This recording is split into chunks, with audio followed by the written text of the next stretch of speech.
सभी किसान भाई और व्यापारी बंधुओं को मेरा नमस्कार। आज है 12 जून। आप देख रहे हैं कमोडिटी समीक्षा, आपका अपना चैनल। कैसे हैं आप लोग?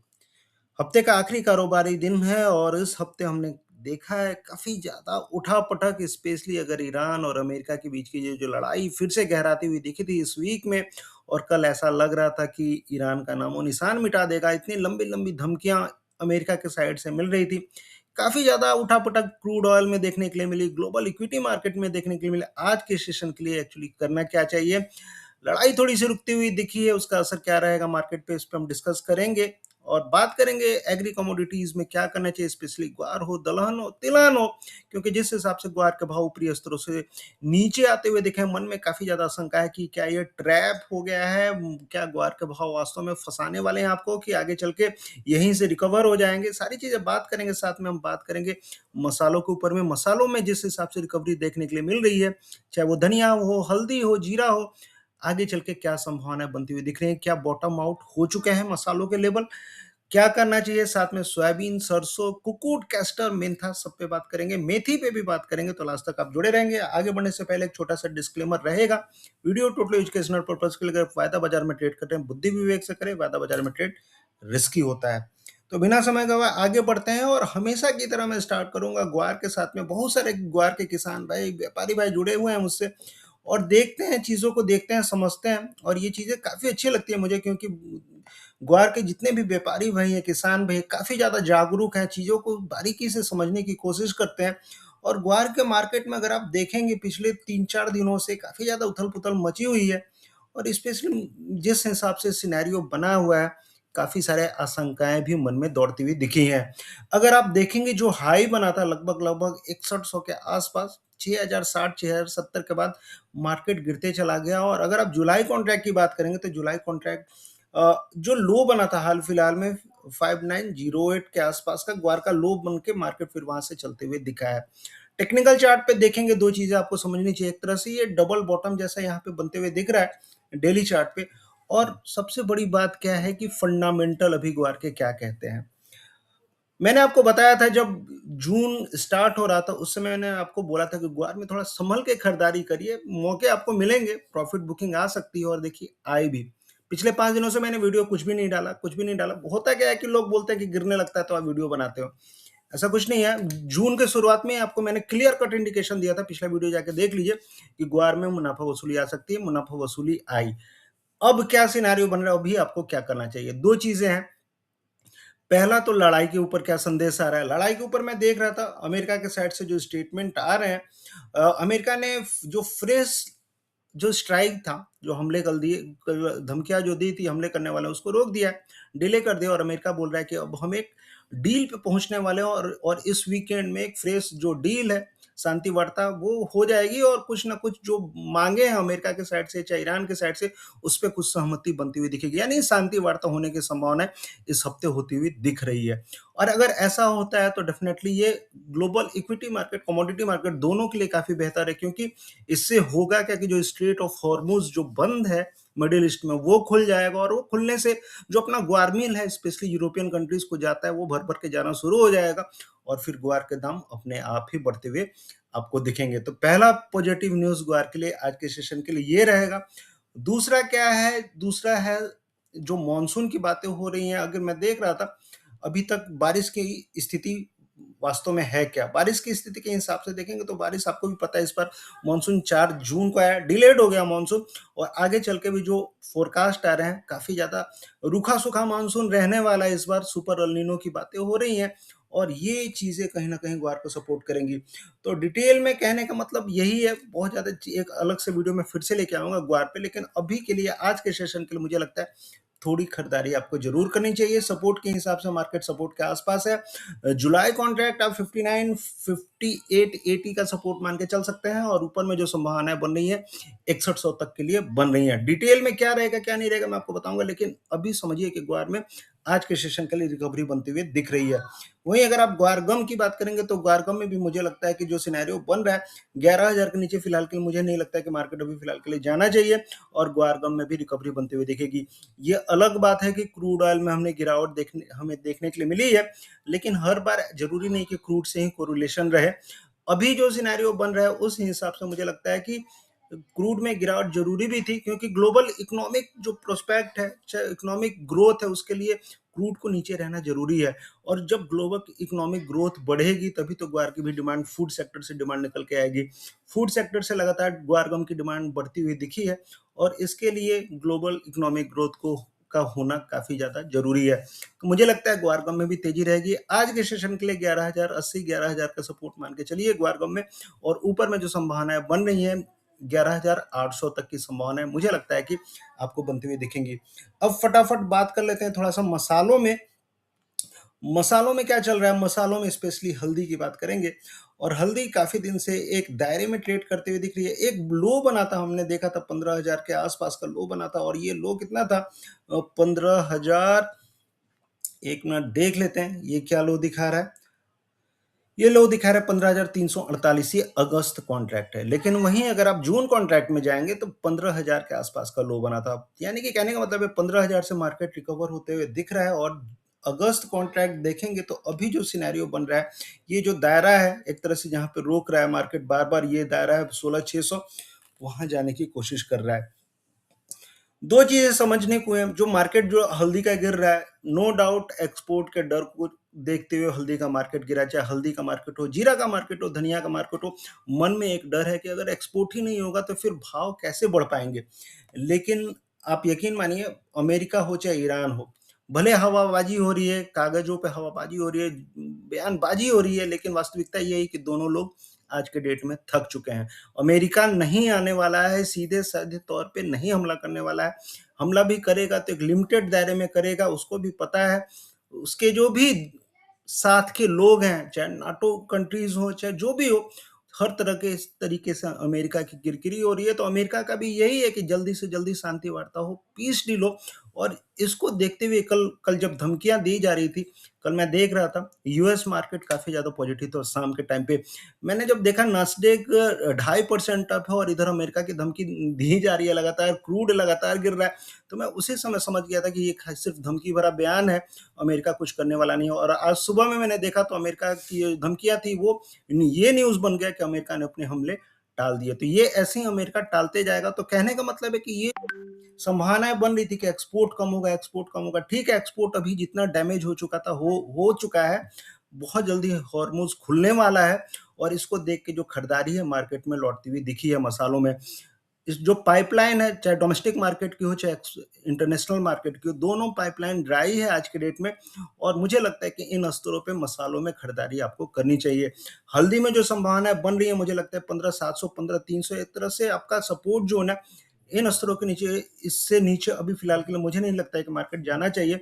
ऊपर में जो संभावना बन रही है, अगर आज के सेशन के लिए देखेंगे हल्दी में, अगर 16,400 के ऊपर अगर मार्केट निकलता है तो फिर 18,000 तक मार्केट आपको अगस्त तक 18,000 तक के लेवल हो सकता है, 18,000 से ऊपर के भी लेवल आपको दिखा दे। ये मैं ऐसे नहीं बोल रहा हूँ, मैं यहाँ पे आपको नहीं दिखा पा रहा हूँ अपनी स्टडी, लेकिन मैंने जो स्टडी की है, जो चार्ट देखा है, उसके हिसाब से मुझे 18,400 नेक्स्ट रेजिस्टेंस लग रहा है, अगर मार्केट 16,400 के ऊपर निकलता है। तो हल्दी में खरीदारी की सलाह रहेगी, आप हल्दी में अभी खरीदारी करके आपको चलना चाहिए। अगर मान लीजिए मार्केट अगर आज 16,400 के ऊपर जाता है तो और ज्यादा आप मार्केट में अपने पोजीशन ऐड कर सकते हैं बाई साइड में। तो हल्दी में खरीदारी की संभावना आपके लिए मेरे साइड से बनती हुई दिख रही है।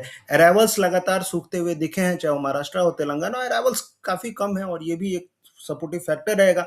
सोइंग के ऊपर नजरें रहेंगी, लेकिन जिस हिसाब से सुपर एल की बातें हो रही हैं, वो चीजें आपको देखनी चाहिए। अभी मैं एक चीज देख रहा था, अभी तक 4 तारीख से लेके और 10 तारीख तक के जो आंकड़े सरकार ने रखे हैं मॉनसून के, आपको देखना चाहिए।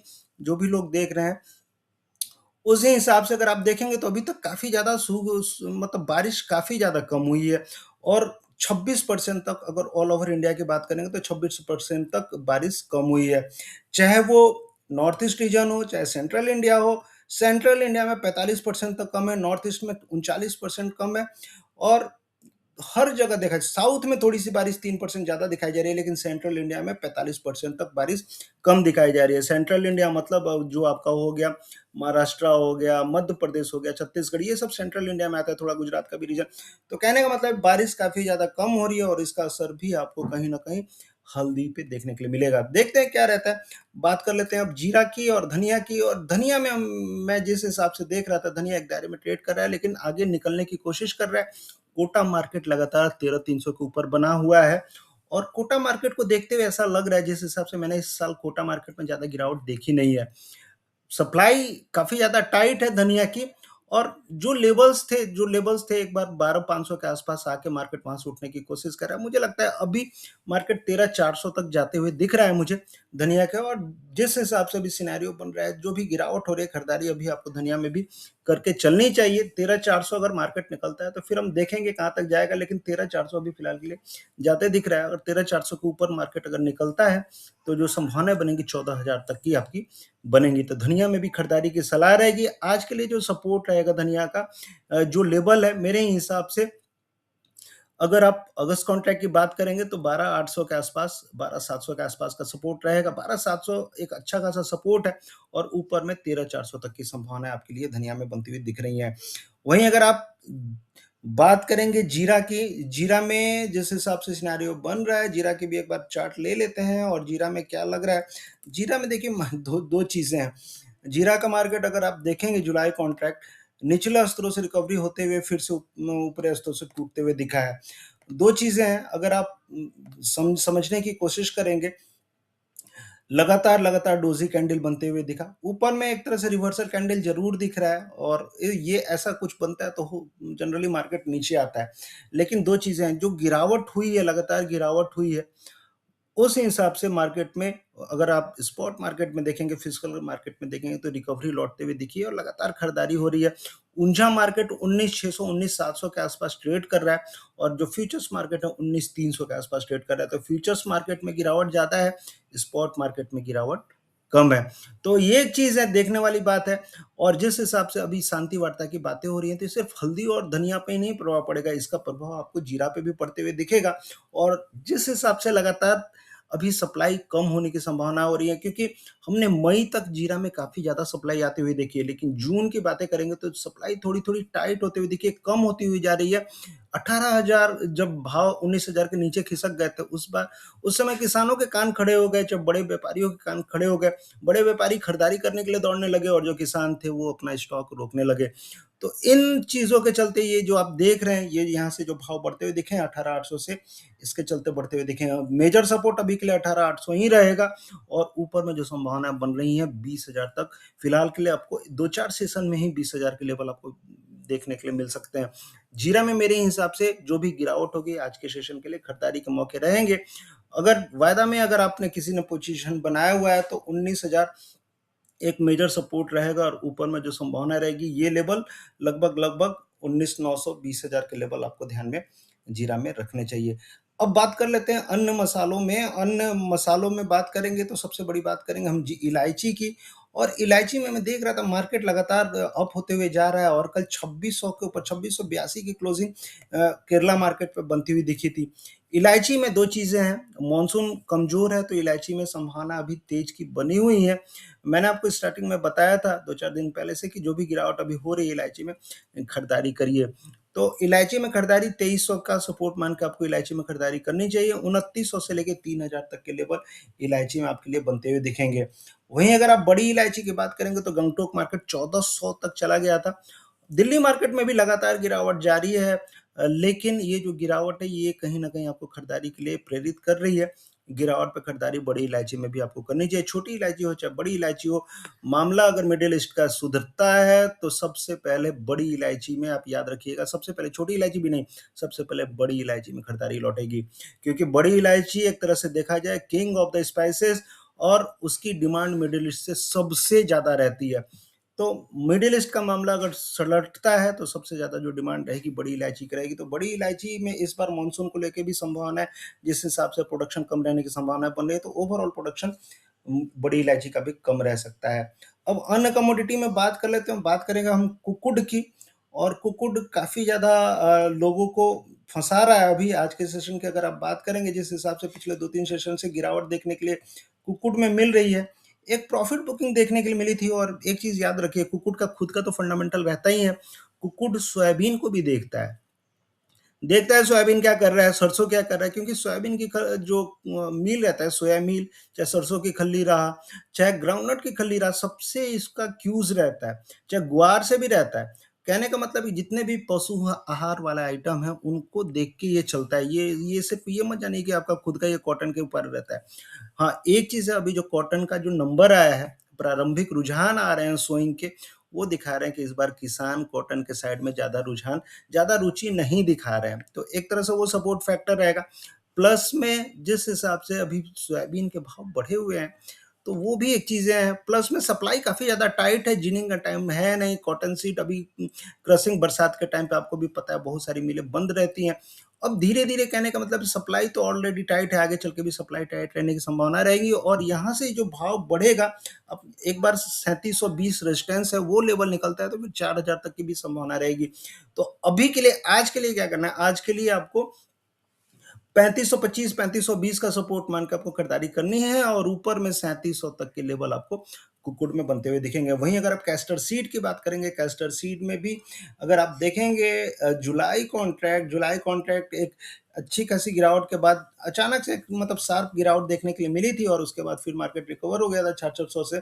मुझे लगता है 6800 से लेकर 7000 तक के लेवल कैस्टर सीड में भी बनते हुए दिखेंगे। ओवरऑल कैस्टर सीड का प्रोडक्शन इस बार कम रहने की संभावनाएं बनती हुई दिख रही हैं, तो कैस्टर सीड में भी खरीदारी। मेंथा की बात करेंगे, मेंथा में मुझे लगता है कि 1080 के लेवल आपको रखने चाहिए। हो सकता है आज के सेशन में थोड़ी सी गिरावट रहे, क्योंकि क्रूड में भी डाउनसाइड गिरावट है। क्रूड ऑयल मेंथा ऑयल का रिलेशन काफी ज्यादा पॉजिटिव का रहता है, दोनों का काफी ज्यादा याराना है। क्रूड भागता है तो मेंथा भी भागता है, कहता है चलो साथ चलो, क्योंकि होता क्या है कि जो भी सिंथेटिक मेंथा बनता है वो क्रूड से ही तो बनता है, पेट्रोकेमिकल से बनता है, और पेट्रोकेमिकल्स के दाम बढ़ते हैं तो सिंथेटिक मेंथा के दाम बढ़ते हैं, और सिंथेटिक मेंथा के दाम बढ़ते हैं तो अपना नेचुरल मेंथा भी बढ़ जाता है। तो उस हिसाब से देखिए, क्रूड का और मेंथा का काफी आराना है।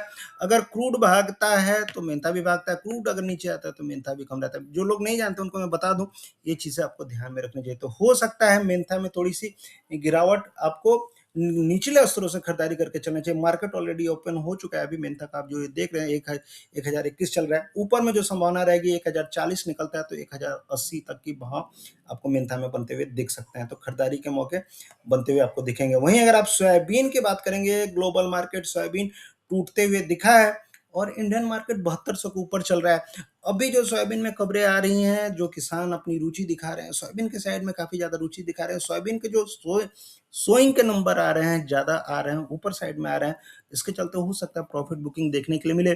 दो चीजें हैं, बातें हो रही हैं पोल्ट्री एसोसिएशन के साइड से कि सोया मील का इंपोर्ट को इजाजत दी जाए। डोमेस्टिक मार्केट में सोया मील है ही नहीं, इसके चलते पोल्ट्री एसोसिएशन मांग रहा है, इजाजत मांग रहा है। 2021 में हमने देखा था 15 लाख टन का सोयाबीन का इंपोर्ट इजाजत मिली थी सरकार के साइड से। अगर ऐसा कुछ होता है तो सोयाबीन के भाव आपको निचले स्तर पे आते हुए दिखेंगे। मेजर सपोर्ट मेरे हिसाब से अभी भी 6450 से लेके 6500 तक नीचे में सपोर्ट रहेगा। हो सकता है मार्केट वहां पे आने की कोशिश करे। मामला काफी ज्यादा टाइट है, सप्लाई है ही नहीं मार्केट में, लेकिन फिर भी एक चीज है ना, जब सोया मील का ही एक्सपोर्ट कम हो जाएगा तो फिर सोयाबीन के भाव क्यों बढ़ेंगे। देखिए, दो चीजें हैं, जिस हिसाब से ग्लोबल भाव अभी गिरते हुए दिखे, आज क्रूड के भाव लगातार गिर रहे हैं, तो मुझे लगता है ग्लोबल सोयाबीन भी गिरेगा, और उसका असर आपको डोमेस्टिक मार्केट पे भी पड़ते हुए दिख सकता है।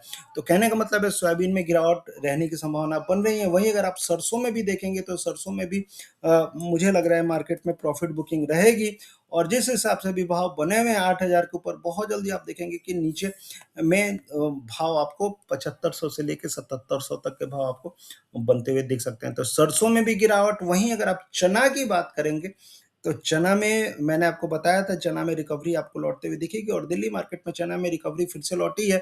6020 के आसपास के भाव चल रहे हैं। मुझे लगता है कि चना का मार्केट आपको एक बार 6200 से लेके 6400 तक जाने की संभावना रखता है। सरकार अपने जो भी स्टॉक है, चाहे वो दलहन की स्टॉक है चाहे अनाज की स्टॉक को बेचना नहीं चाह रही है, और इसका असर आपको दलहन मार्केट पर पड़ते हुए देखे, चाहे वो चना हो, तुअर हो, मूंग हो, सब में आपको तेजी आगे आगे आगे आते हुए दिखाई दे सकती है। मूंग अगर आप देखेंगे, मध्य प्रदेश मार्केट में अभी काफी ज्यादा आवक बनती हुई दिखी थी, काफी अच्छे लेवल मूंग के मिल रहे हैं। मूंग में खरीदारी के मौके आपको खोजने चाहिए, चना में भी खोजने चाहिए। वहीं अगर आप उड़द और तुअर में देखेंगे, तुअर फिर से नीचे आई है, थोड़ा सा खरीदारी करिए। 8500 से लेके 9000 तक के लेवल अगले 2 महीनों के लिए आपको तुअर में ध्यान में रख के चलनी चाहिए। बाकी देखते हैं, ऐसे मैं अपडेट्स आपको देते रहूँगा, बहुत सारी चीज़ें हैं मैं नहीं बता पाता हूँ, वीडियो मेरा लंबा हो जाता है। तो ये वीडियो आपको कैसा लगा आप बताएँगे और रेगुलर बेसिस पे कोशिश करूँगा मैं वीडियो डालूँ। अपने पर्सनल कार्यों से मैं थोड़ा-सा व्यस्त हो जाता हूँ तो नहीं डाल पाता हूँ, लेकिन आप लोग प्यार देंगे तो मुझे ये आप लोग का प्यार ही प्रेरित करता है कि मैं वीडियो लगातार डालते रहूँ। तो मिलते हैं फिर नेक्स्ट वीडियो में। आपको ये वीडियो कैसा लगा डेफ़िनेटली आप बताइए और लाइक तो ज़रूर करिए और आगे से जितना हो सके ज़्यादा से ज़्यादा इस वीडियो को भी शेयर करिए, मनोबल बढ़ाइए। तो मिलते हैं फिर नेक्स्ट वीडियो में, तब तक के लिए थैंक यू, जय हिंद।